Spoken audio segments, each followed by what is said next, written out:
Before I start this video, I just wanted you to know that this is going to be a very slow video compared to the rest of my videos, so if you need your dopamine hits, this is not the place to go, but otherwise, feel free to stay and watch. You read the title right, and this isn't a joke. After 2 or so years of development, I figured that WallSurf has achieved a lot of goals and a lot of dreams that I've had of becoming a developer. It's gotten on Steam, and it's even gotten in some pretty famous videos. But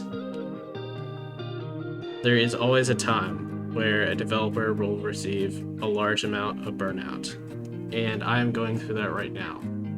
But once a developer receives that burnout, they often like to see what a new project can achieve and what a new project can accomplish.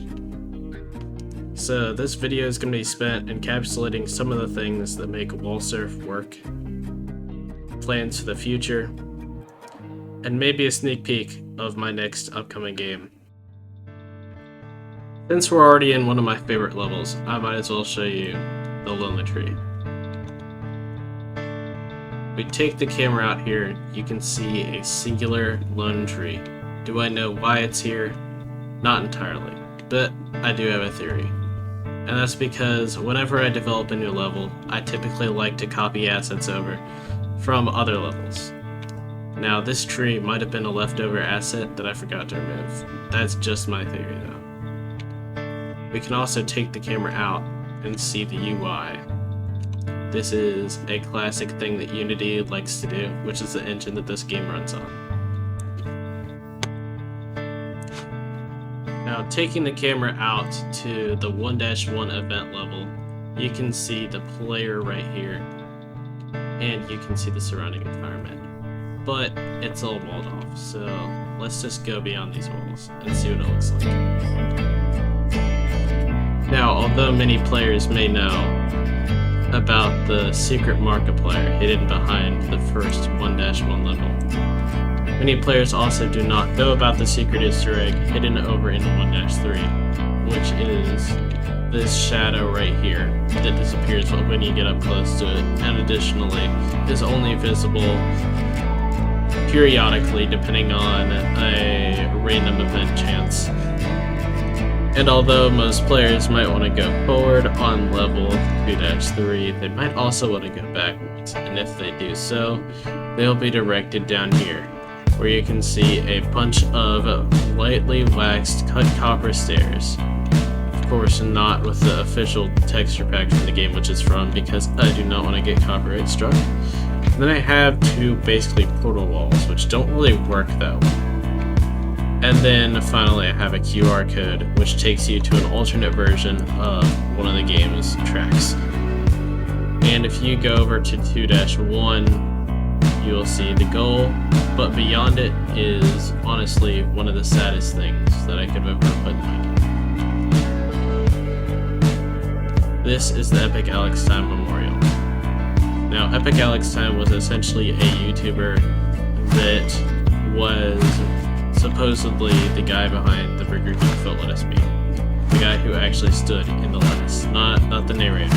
Chills is still doing fine, but I knew Alex for a while. I moderated his Discord server, and he's not with us anymore, so I figured this was the very least I could do, was memorialize him in a special way. He was not dead at the beginning of this game's development. He died kind of in the middle of it, and I figured I might as well find a way to immortalize him, so yeah. Now, I think it's time that I should probably explain some of the lore, which is also a bit dark. Basically, as you traverse throughout these levels, it becomes known that you're basically heading towards a huge, old, what looks like to be destroyed power plant. Now, up here, there's a dialogue scene which happens, and you essentially talk to another player. Right now I should have probably mentioned that although these players' names are not really mentioned almost anywhere in the game, they are mentioned in the code, and their names are Rith and Evie. Rith as the main person, and Evie as the other character rather. Now, basically, as Rith goes up here, Evie's gonna say, don't jump. And that would be, of course, a reference to, you know, if you know, you know. I'm gonna keep it a bit friendly this time on YouTube, but if you know, know.